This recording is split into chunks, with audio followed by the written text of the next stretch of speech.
Eu destruí o coração da minha filha, porque não consegui suportar carregar a minha própria dor em silêncio.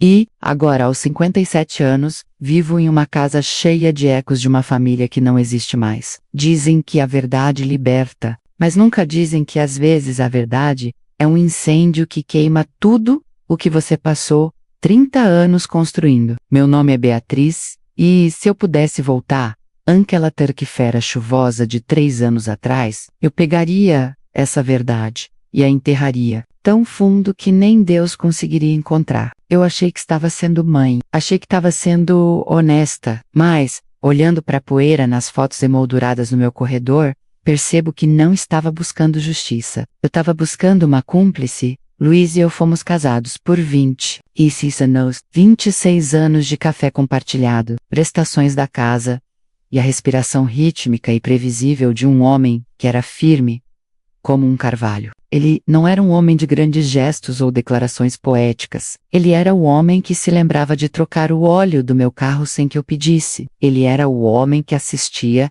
a todos os recitais de piano da Mariana, até mesmo aqueles em que ela tropeçava em cada terceira nota. Para o mundo, e especialmente para nossa filha, Luiz era a definição de lar. Ele era a rede de segurança. Ele era a pessoa que ficava quando o mundo ficava barulhento. E por muito tempo eu também acreditei nisso. Mas os casamentos geralmente não terminam com um estrondo. Eles terminam com o som de uma porta batendo bem, bem devagar. Tantas vezes que você acaba esquecendo como é o som de quando ela está aberta. Nos últimos 5 anos do nosso casamento, o silêncio entre nós começou a parecer diferente. Não era o silêncio confortável de duas pessoas que conheciam os pensamentos uma da outra. Era o silêncio pesado e estagnado de duas pessoas que não tinham mais nada a dizer que não causasse um hematoma. Estávamos à deriva, mas fazendo isso tão lentamente que nenhum de nós sentiu a necessidade de pegar um remo. Apenas deixamos a correnteza nos levar. Mariana ira a ponte. Enquanto ela estivesse ali, tínhamos um motivo para falar, um motivo para comemorar, um motivo para fingir que o alicerce não estava rachando. Ela tinha 20 anos, uma jovem encontrando seu lugar no mundo, mas ainda era a sombra do pai. Elsa tinha uma linguagem própria, um jeito de se olharem quando alguém dizia algo ridículo no jantar, uma risada compartilhada que eu era frequentemente convidada a ouvir, mas nunca realmente autorizada a participar. Eu costumava dizer a mim mesma que amava o quanto eles eram próximos. Dizia a mim mesma que era uma bênção ela ter um pai tão presente. Mas, se eu for brutalmente honesta comigo mesma agora, no silêncio desta cozinha vazia, havia uma parte pequena e amarga de mim que se sentia uma convidada na minha própria família. A mudança aconteceu em uma quarta-feira. É engraçado como os momentos que mais mudam a vida costumam chegar vestidos com as roupas mais mundanas. Luiz tinha ido ao mercado porque o leite havia acabado e deixou o celular no balcão da cozinha. Ele vibrou apenas uma vez. Eu não tive a intenção de verdade não tive. Não éramos esse tipo de pessoa. Não revistávamos os bolsos um do outro, nem exigíamos senhas, mas a tela ficou acesa o tempo suficiente para eu ver um nome que não reconheci, Sofia. E então, as palavras. Estou pensando no que você disse hoje. Isso faz o mundo parecer um pouco menos pesado. Senti um frio percorrer meu corpo que não tinha nada a ver com o ar-condicionado. Não era onde você está, ou sinto sua falta.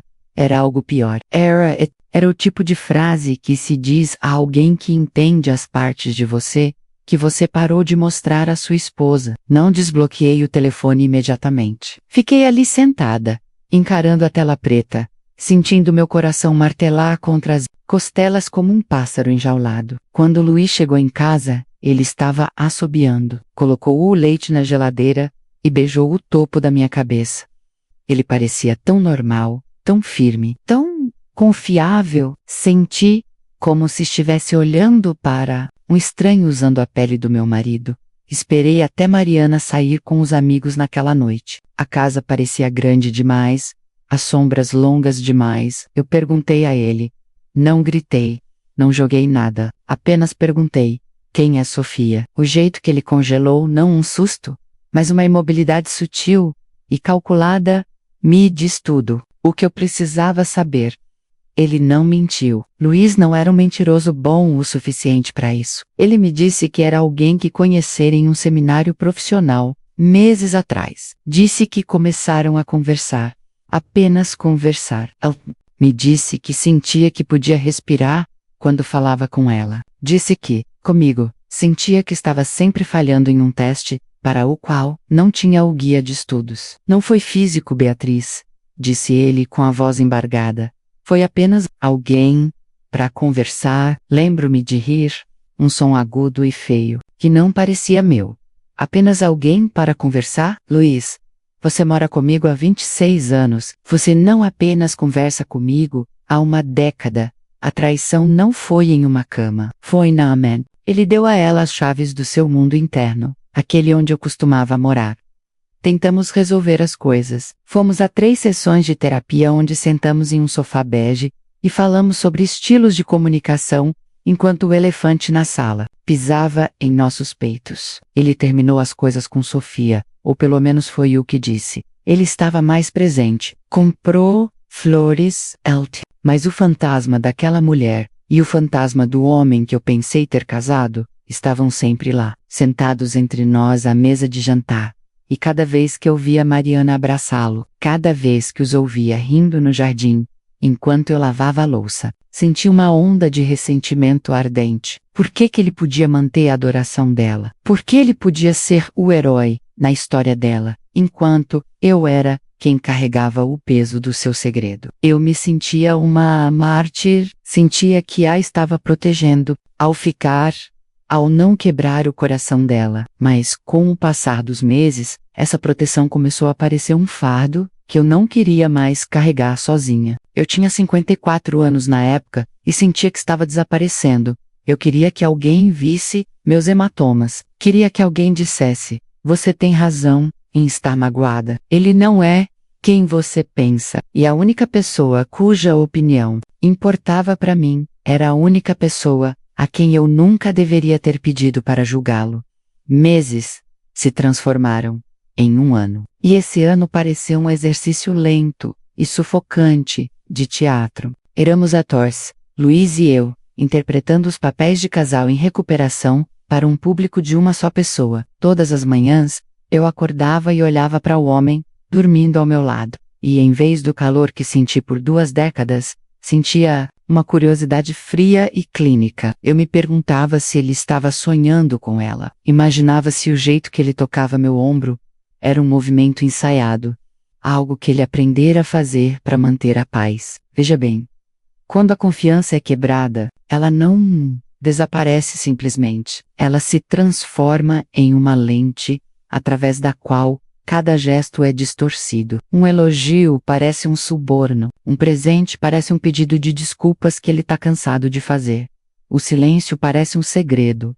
Luiz estava tentando. Preciso ser justa com ele mesmo agora. Ele chegava cedo em casa, parou de atender ligações particulares. Apague suas redes sociais. Ele estava fazendo todas as coisas certas que o terapeuta sugeria. Mas o problema da traição emocional é que você não consegue consertar um buraco na alma com uma mudança de horário. A intimidade que ele compartilhou com Sofia era uma moeda que ele havia gastado, e não restava saldo suficiente no banco. Para mim, sentávamos para jantar, e o ar ficava tão denso com as coisas, que não dizíamos que às vezes eu sentia dificuldade em engolir a comida. Eu já tinha 55 anos na época, e o espelho começou a me mostrar uma mulher que eu não reconhecia. Meus olhos pareciam cansados, não por falta de sono, mas pelo peso de manter uma mentira. O relógio do nosso casamento não era mais um batimento cardíaco, era uma contagem regressiva. Eu sentia minha juventude escorregar, e com ela, minha paciência.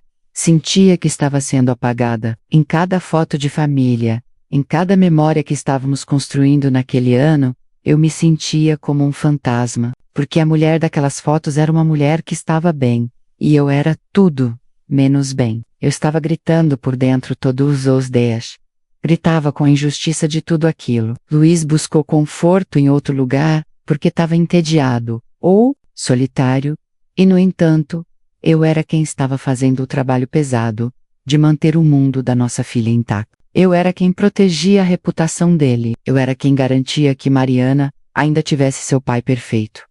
Mariana já tinha 21 anos, terminando a faculdade. Ela estava radiante, cheia de vida e ainda profundamente conectada ao Luiz. Ela ligava para ele para falar sobre seus professores, suas frustrações, seus sonhos. Eu os ouvia na varanda, as vozes subindo e descendo naquela dança rítmica e familiar deles. Uma noite, eu a ouvi dizer: "Pai, você é meu herói. Espero encontrar um homem que me trate do jeito que você trata a mãe. Vocês são o único motivo pelo qual ainda acredito no casamento." Eu estava na cozinha, com um pano de prato na mão, e senti como se tivesse levado um soco no estômago. A ironia era tão afiada que tirava sangue. Ela acreditava em uma mentira. E ela acreditava nessa mentira, porque eu era quem a contava através do meu silêncio. Aquele foi o momento em que a semente da verdade realmente criou raízes. Não se tratava mais de justiça. Tratava-se de um tipo estranho e distorcido de ciúme. Eu queria que ela me visse. Queria que ela soubesse que o casamento perfeito, que ela admirava, estava na verdade sendo mantido pela minha pura vontade e pelo meu coração partido. Eu disse a mim mesma que era minha responsabilidade alertá-la. Como eu poderia deixá-la sair pelo mundo procurando por um Luiz, quando um Luiz era um homem que compartilharia seu coração com uma estranha no momento em que as coisas ficassem quietas em casa? Eu enquadrei isso como uma lição de vida. Disse a mim mesma que estava protegendo-a de decepções futuras. Mas a verdade é que eu estava apenas cansada de ser a única a sofrer. Houve um fim de semana em outubro, em que Luiz teve que viajar para uma conferência de trabalho. A primeira, desde o incidente com Sofia. Ele estava nervoso em ir, perguntou-me 3 vezes se eu estava bem com isso. Eu disse que sim. Disse que confiava nele. Eu menti. No momento em que o carro dele saiu da garagem, a casa pareceu exalar. Mariana veio no domingo. Devíamos ter um dia de garotas, algo que não fazíamos há muito tempo. Estávamos sentadas no pátio dos fundos, o sol estava quente, e ela falava sobre seu futuro. Falava sobre morar com um namorado, e disse: "Eu só quero o que você e o papai têm, essa estabilidade, essa honestidade." Senti algo quebrar dentro de mim. Não foi um rompimento barulhento. Foi como um fio que finalmente cedeu, depois de ser puxado com muita força, por muito tempo. Minhas mãos tremiam enquanto eu pegava minha taça de vinho. Olhei para ela, seu rosto lindo e inocente, seus olhos tão cheios de confiança menos, e senti uma onda de amargura tão forte que podia sentir o gosto. Por que ela podia ser feliz enquanto eu era miserável? Por que ele era o padrão ouro de marido, quando eu conhecia o cobre por baixo? Não planejei as palavras. Elas simplesmente começaram a sair, como água de um cano estourado. "Mariana", eu disse, e minha voz soou oca, "não é o que você pensa. Seu pai e eu não somos o que você pensa que somos." Ela riu. Um som pequeno e confuso. "Como assim, mãe? Todo mundo sabe que vocês são o casal de ouro." "Ele teve outra pessoa." Eu disse. As palavras ficaram suspensas no ar, frias e serrilhadas. O nome dela era Sofia. Ele compartilhou coisas com ela que nunca compartilhou comigo. Ele quebrou nossa casa, Mariana. Ele me quebrou. O silêncio que se seguiu foi a coisa mais alta que já ouvi. Os pássaros não pararam de cantar, e o vento não parou de soprar. Mas o mundo como Mariana o conhecia simplesmente deixou de existir naquele segundo. Ela não chorou. Ela não gritou. Apenas ficou me encarando, e eu vi a luz em seus olhos, menos aquele brilho específico e juvenil de segurança, menos vacilar e se apagar. Achei que me sentiria aliviada. Achei que, ao compartilhar o fardo, ele ficaria mais livre. Mas, enquanto observava o rosto da minha filha se transformar em uma máscara de dor pura e absoluta, percebi que eu não tinha compartilhado o peso de forma alguma. Eu apenas o havia jogado em cima dela. As semanas que se seguiram fora uma aula de colapso arquitetônico. Você não percebe o quanto de um lar é construído sobre ilusões compartilhadas, até que uma delas seja arrancada. Mariana não gritou comigo naquela tarde no pátio. Ela não jogou o vinho, nem me chamou de mentirosa. Ela simplesmente se levantou, com movimentos rígidos como os de uma boneca de madeira, e caminhou até o carro. Eu a vi partir, o sol ainda brilhando, o cachorro do vizinho ainda latindo, mas o ar nos meus pulmões parecia vidro moído.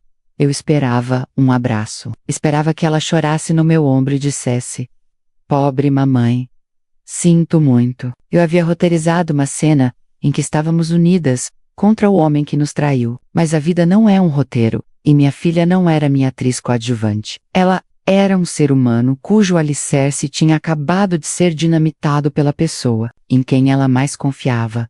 Quando Luiz voltou da conferência, 2 dias depois, a casa estava diferente. Não era apenas silenciosa.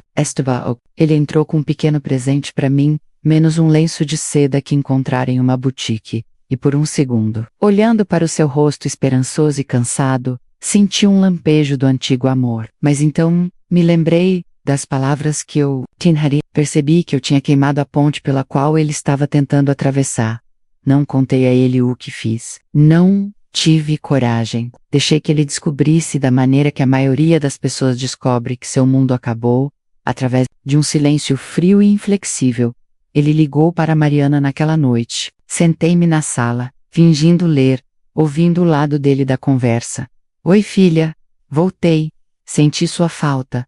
Está tudo bem? Você parece distante. Aconteceu alguma coisa?" Houve uma longa pausa. Vi a mão de Luiz apertar o telefone. Seu rosto passou da confusão para um cinza pálido e doentio. "Mariana, vamos conversar sobre isso pessoalmente. Por favor, eu posso explicar." Ele olhou para mim então, com os olhos arregalados, por uma percepção súbita e aterrorizante. Elcebia não precisou me perguntar se eu tinha contado a ela. Ele viu a confissão escrita no meu jeito de não sustentar o olhar dele. Ele desligou o telefone e ficou ali parado, o lenço de seda ainda sobre a mesa de centro, como uma mortalha colorida. "Por que, Beatriz?" sussurrou ele.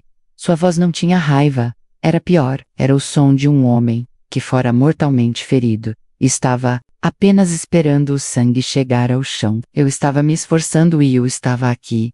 Estava tentando consertar o que quebrei. "Por que você teve que quebrá-la também?" Eu não tinha uma resposta que não me fizesse parecer pequena. Disse algo sobre honestidade e o direito dela de saber, mas as palavras pareciam cinzas na minha boca. Vi o relógio tiquear então, não na parede, mas no modo como a luz do nosso casamento finalmente se apagou. Tínhamos passado 1 ano tentando reconstruir, e em 30 minutos de amargura, eu tinha nivelado o terreno. O silêncio que se seguiu não foi o silêncio de uma briga, foi o silêncio de um funeral. Moramos naquela casa juntos por mais 6 meses, mas éramos como 2 estranhos presos em um elevador que nunca mais se moveria. Mariana parou de vir para os jantares de domingo. No começo, ela inventava desculpas, muito trabalho dor do cabeca, planos com amigos, mas eventualmente as desculpas pararam. E a honestidade que ela aprendera comigo assumiu o controle. Ela enviou uma mensagem para nós 2 em um grupo: "Preciso de espaço. Não consigo olhar para nenhum de vocês agora sem sentir que minha infância foi uma mentira. Por favor, não liguem." Aquela foi a primeira vez que o relógio tiqueou mais alto. 1 mês de silêncio. Eu me sentava no antigo quarto dela, tocando as bordas de seus troféus do ensino médio, percebendo que eu tinha trocado a paz da minha filha pela minha própria validação temporária. E a pior parte, a validação nunca veio. Não me senti melhor. Não me senti compreendida. Apenas me senti sozinha. Houve um momento de falsa esperança em dezembro. Era o aniversário de 22 anos de Mariana. Ela concordou em nos encontrar para um almoço rápido em um restaurante neutro. Passei 3 horas me arrumando, tentando parecer a mãe que ela costumava adorar. Luiz usou o suéter que ela lhe dera no ano anterior. Quando ela entrou, parecia mês. A suavidade em seu rosto havia sido substituída por uma maturidade aguda e guardada. Passamos por uma refeição que foi um milagre de educação. Falamos sobre o tempo, o emprego dela, o trânsito. Por alguns minutos, durante a sobremesa, ela riu de uma história que Luiz contou sobre o escritório. Senti uma onda de alívio tão forte que me deixou tonta. Viu? Pensei, ela está superando. Vamos ficar bem. A verdade não nos matou. Mas então, a conta chegou. Luiz pegou a carteira e eu fez isso. Um pequeno cartão caiu. Era o cartão de visita de um terapeuta que ele estava consultando. Mariana viu, ela olhou para o cartão, depois para ele e depois para mim. O riso desapareceu instantaneamente. Foi como assistir a uma cortina cair. Ela percebeu que a gentileza do almoço era apenas mais uma camada de encenação. Ela viu o esforço que estávamos fazendo e, em vez de se sentir tocada por isso, sentiu-se exausta. Eu não consigo fazer isso, disse ela suavemente, colocando o guardanapo sobre a mesa. Não consigo fingir que não sei o que sei. Cada vez que vocês sorriem um para o outro, eu me pergunto se é real, ou se estão apenas tentando me convencer de que é real. Não sei mais o que é verdade. Ela saiu do restaurante antes que pudéssemos dizer uma palavra. Luiz colocou a cabeça entre as mãos, ali mesmo na mesa, cercado por pessoas celebrando suas próprias vidas. Tentei tocar o braço dele, mas ele recuou. Ele não queria meu conforto. Não queria minha mão. Naquele momento, percebi o alcance total da minha honestidade. Eu não tinha apenas mudado a forma como ela o via. Eu tinha mudado a forma como ela via o próprio amor. Eu a ensinei que mesmo as uniões mais longas e estáveis podiam ser uma casa de espelhos. Eu tinha 56 anos e percebi que minha filha não perdeu apenas o pai naquele dia, no pátio. Ela perdeu a mãe também, porque a mãe que ela amava era uma mulher que a protegeria. E eu era a mulher que a tinha usado como escudo. O divórcio foi finalizado em uma terça-feira. Não foi aquela batalha dramática de tribunal que se vê nos filmes. Não houve gritos, nem acusações lançadas sobre uma mesa de mogno. Foi apenas papel. Pilhas de papel que reduziram 26 anos de história a porcentagens e bens. Sentamos em um escritório estéril, com o cheiro de café barato e toner pairando no ar. E assinamos nossas vidas. Luiz parecia ter envelhecido 10 anos nos últimos 6 meses. Seu cabelo, que sempre fora um grisalho espesso e orgulhoso, agora parecia ralo e sem vida. Ele não olhou para mim, nem uma única vez. Quando terminou, ele simplesmente guardou sua cópia do decreto na pasta, acenou para o advogado e saiu. Fiquei naquela cadeira por muito tempo, ouvindo o som de seus passos desaparecendo pelo corredor. Eu tinha vencido a batalha da verdade. Mas, enquanto estava ali sentada sozinha, percebi que o prêmio era uma casa vazia e uma filha que não respondia às minhas mensagens. Eu fiquei com a casa. Foi o justo, disseram, mas uma casa só é um lar quando tá cheia do barulho de pessoas que se amam. Sem Luiz, e sem as visitas frequentes de Mariana, as paredes pareciam se fechar. Cada cômodo era um museu de uma vida que fora desativada. Eu passava pela mesa da sala de jantar e via o lugar onde costumávamos tomar o café da manhã de domingo. Via o risco no chão de quando Mariana tinha 5 anos e tentou arrastar uma cadeira pesada para alcançar os biscoitos. Agora, o único som era o zumbido da geladeira e o rangido ocasional do assoalho. O relógio da minha vida parecia estar acelerando. Eu fiz 56, depois 57, e os marcos passavam em um borrão de noites solitárias e jantares congelados.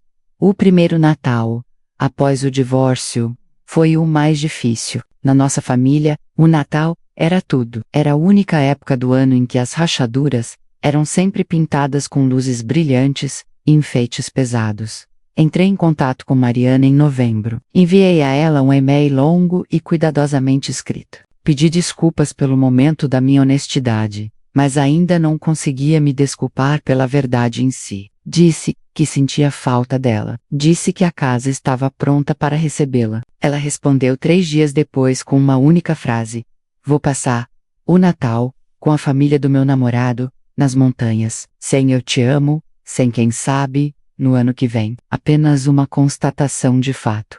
Descobri, mais tarde, através de um amigo em comum, que Luiz passara o Natal sozinho em seu novo apartamento. Ele nem sequer comprara uma árvore. Aquele foi o momento em que um novo tipo de culpa começou a apodrecer no meu peito. Eu disse a mim mesma que era vítima, e de muitas formas, eu era. Mas, ao transformar a verdade em arma, eu roubara de Luiz a única coisa que dava sentido à sua vida, o relacionamento com a filha. Ele cometera um erro emocional, profundo e doloroso, mas nunca deixara de ser um bom pai. E eu tirara isso dele. Usei Mariana como uma ferramenta para puni-lo, e, ao fazer isso, punia ela acima de tudo. Forcei-a a ver o homem que ela adorava como uma fraude. E ela não conseguia me perdoar por ser quem rasgou o véu. Existe um tipo específico de envelhecimento que acontece quando se está isolada.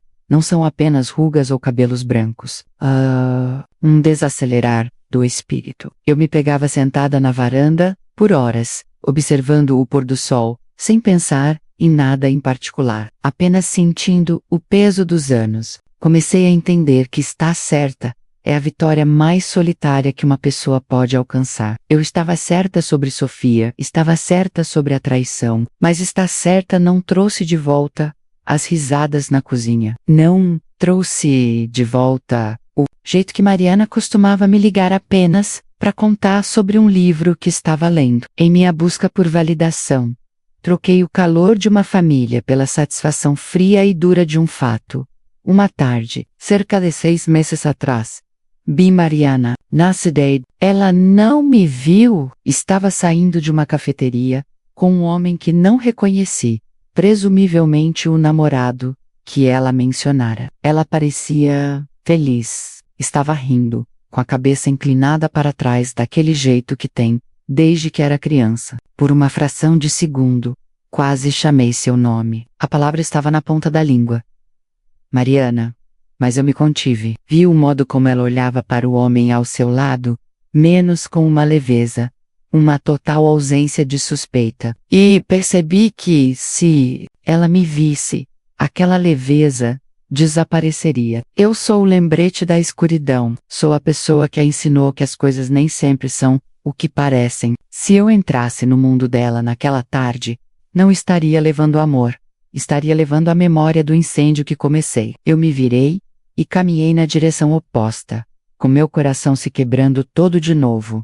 Aos 57 anos, você percebe que o tempo não cura nada de verdade. Ele apenas te ensina a carregar o peso do que está quebrado, sem tropeçar a cada 5 minutos. O silêncio na minha casa torna-se um residente permanente. Ele tem uma textura agora, uma espessura, que sinto contra a pele quando caminho da cozinha para o quarto. Passo muito tempo pensando na palavra responsabilidade. Eu costumava pensar que responsabilidade significava dizer a verdade, não importava o quanto doesse. Achei que, ao expor o Luiz, estava sendo uma mãe responsável, estava preparando Mariana para a realidade dos homens. Mas eu estava errada. Responsabilidade não é apenas sobre o que você diz, é sobre o que você escolhe proteger. E eu escolhi proteger meu próprio orgulho em vez da paz da minha filha. Algumas semanas atrás, o Luiz me ligou. Foi a primeira vez que nos falamos em meses. Havia um documento legal, menos algo sobre os impostos da casa, menos que precisava da assinatura de ambos. Ele se ofereceu para vir até aqui e assinar na varanda, para que eu não precisasse ir ao escritório do advogado dele. Passei 1 hora debatendo se passava maquiagem ou arrumava o cabelo. No fim, não fiz nada. Queria que ele visse o que a ausência dele e as minhas próprias escolhas tinham feito comigo. Quando o carro dele entrou na garagem, meu coração deu uma cambalhota estranha e dolorosa. Por uma fração de segundo, pareceu uma terça-feira qualquer. Esperei que ele entrasse, reclamasse do trânsito e perguntasse se ainda tinha café. Mas ele nem sequer desligou o motor. Ele subiu os degraus, com uma pasta na mão. Parecia mais magro, o rosto marcado por linhas que não estavam lá. Ficamos parados na varanda, A mesma varanda onde um dia eu o vi brincar com a Mariana, e a distância entre nós parecia um oceano. Ele me entregou a caneta. Enquanto eu assinava o papel, nossos dedos se tocaram por um segundo fugaz. Oh, hey, para! Ele, procurando um lampejo do homem que amei por 26 anos, não o encontrei. Encontrei um homem que estava simplesmente cansado. Como ela está? Perguntei. Minha voz mal passando de um sussurro. Você tem falado com ela? Luiz desviou o olhar em direção à rua onde as crianças da vizinhança brincavam. Uma vez por mês, disse ele. Ela liga num domingo, conversamos por 10 minutos. Ela pergunta da minha saúde. Fala do trabalho dela. E então, diz que precisa desligar, não há risadas, Beatriz. Não há piadas. Ela fala comigo como se eu fosse um estranho, que ela se sente obrigada a verificar. Ele olhou de volta para mim, e pela primeira vez, vi a verdadeira profundidade do seu ressentimento. Ela não confia mais em mim, mas ela também não confia em você. Você queria que ela visse a verdade sobre mim, mas tudo o que fez foi mostrar a ela que até a pessoa que ela mais amava no mundo podia ser um mentiroso. E depois você mostrou a ela que a outra pessoa que ela mais amava, você, podia ser uma arma. Eu estava sofrendo, Luiz, eu disse. A velha justificativa, subindo a minha garganta. Nós dois estávamos sofrendo, respondeu ele calmamente, mas ela não estava. Ela estava feliz, estava segura. E nós tiramos isso dela, juntos. Ele pegou a pasta de volta, assentiu uma vez e desceu as escadas. Observei o carro dele desaparecer na esquina e o relógio ticando na minha cabeça pareceu dobrar o ritmo. Quantos anos eu ainda tenho? 10, 20. Se Mariana só liga por 10 minutos uma vez por mês, isso significa apenas algumas horas da voz dela, restando em toda a minha vida. A matemática do arrependimento é algo cruel. Você começa a contar os momentos que jogou fora e percebe que está falida. Entrei e me sentei no escuro. Pensei em Sofia. Percebi que nem sentia mais raiva dela. Ela era apenas um sintoma de um casamento que havia se perdido. A verdadeira tragédia não foi a outra mulher. A verdadeira tragédia foi a forma como lidei com a traição. Tratei minha filha como uma terapeuta, uma aliada, uma juíza. Forcei-a a escolher um lado em uma guerra da qual ela nunca pediu para participar. E no fim, ela não escolheu o meu lado nem o dele. Ela escolheu o lado dela. Construiu um muro em volta do seu coração, para manter nós dois do lado de fora, porque provamos que não éramos seguros. Peguei meu telefone e abri nossa conversa. A última mensagem dela foi de 3 semanas atrás. Recebi as flores que você mandou, obrigada, comecei a digitar, sinto muito, fui egoísta, queria ter ficado em silêncio, queria ter protegido a imagem que você tinha do seu pai.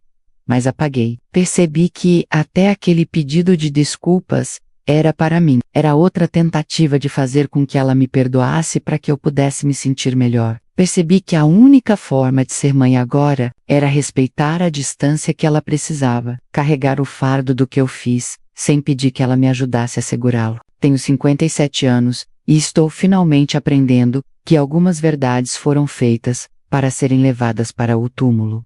Eu tenho 57 anos e aprendi que a parte mais difícil de viver com um erro é que o mundo não para deixar você lamentar a pessoa que costumava ser. O sol ainda nasce sobre o meu bairro silencioso. O correio ainda chega às 11 horas da manhã. E o caixa do supermercado ainda me pergunta se encontrei tudo o que procurava. Eu sempre digo que sim, mas é a maior de todas as mentiras. Eu não encontrei a paz. Não encontrei uma forma de atravessar o silêncio. Sou simplesmente uma mulher vivendo nas ruínas de uma escolha que julguei ser um dever.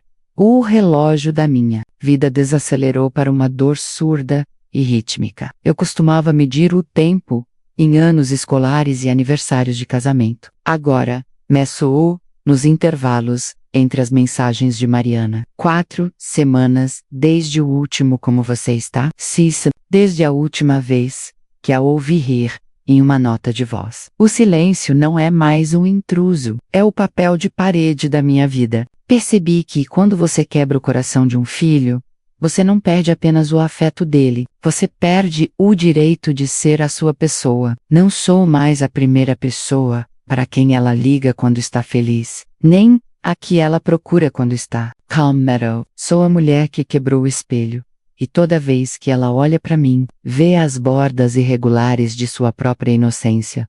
Fui ao parque ontem, menos aquele com os grandes carvalhos onde Luiz costumava empurrar Mariana nos balanços. Sentei-me em um banco e observei uma jovem mãe rindo, enquanto sua filha corria em sua direção, de braços abertos, olhos cheios de uma confiança cega e absoluta. Tive vontade de caminhar até ela, tive vontade de pegá-la pelos ombros e sussurrar: valorize o silêncio. Proteja os segredos. Não use seu filho para curar suas próprias feridas. Mas permaneci no meu banco. Não sou uma professora. Sou um conto de advertência. Sou a pessoa que pensou que a verdade era um escudo, apenas para perceber que era uma granada. Luiz mudou-se para um lugar menor, mais perto da cidade. Não nos falamos, exceto por e-mails ocasionais sobre impostos ou seguros. Ele começou uma nova vida, uma que não inclui o peso da nossa história compartilhada, e Mariana, ela está construindo seu próprio mundo, onde o alicerce é feito de sua própria força, porque ela não pode mais confiar na nossa. Olho para o espaço no meu dedo, onde costumava estar minha aliança. A pele ali é lisa e pálida, uma marca permanente de algo que deveria durar para sempre. Percebo agora que não apenas contei um segredo naquele dia no pátio. Cometi a roubei a versão do mundo onde os pais dela eram seguros. Não há um grande final para minha história. Não há uma cena em que todos nos abraçamos, choramos e concordamos em recomeçar. A vida não é assim para pessoas como nós. Em vez disso, há apenas o processo lento e silencioso de se acostumar com o frio. Passarei meus 60 e meus 70 anos nesta casa, cercada pelos ecos de uma família que desmantelei. Serei a avó que é visitada por obrigação, a mulher cujas ligações são atendidas com um suspiro. É um preço alto a pagar por um momento de honestidade amarga, mas é um preço que tenho que aceitar. Sento-me à janela, esta noite, observando as luzes da rua se acenderem. Meu telefone está sobre a mesa, silencioso. Não vou ligar para ela. Não vou enviar uma mensagem longa. Isso, aprendi que o amor verdadeiro às vezes significa ficar nas sombras para que a outra pessoa possa ficar na luz. Se a minha ausência é o que lhe dá a paz que eu tirei, então eu lhe darei essa ausência. Tenho 57 anos e cantai a vida e daria tudo o que possuo para voltar atrás e contar uma mentira. Porque a verdade, sem sabedoria, não é uma virtude ou uma arma. E uma vez que você puxa o gatilho, nunca mais pode colocar a bala de volta. Diamanecido Encerramento Emocional, versão em português. Esta história nos lembra que, embora a honestidade seja frequentemente vista como a virtude máxima, ela carrega um peso que nem sempre estamos preparados para distribuir. A jornada de Beatriz mostra o efeito devastador de transferir fardos emocionais para nossos filhos, provando que algumas feridas são melhor carregadas em silêncio do que compartilhadas. Calma é uma reflexão sobre a fragilidade da família e a natureza irreversível das palavras ditas no auge da dor. Se você estivesse no lugar de Beatriz, sentindo o peso da traição e o isolamento de um casamento em declínio, você teria escolhido permanecer em silêncio para proteger o mundo de sua filha, ou teria sentido que ela merecia a verdade, independentemente do custo?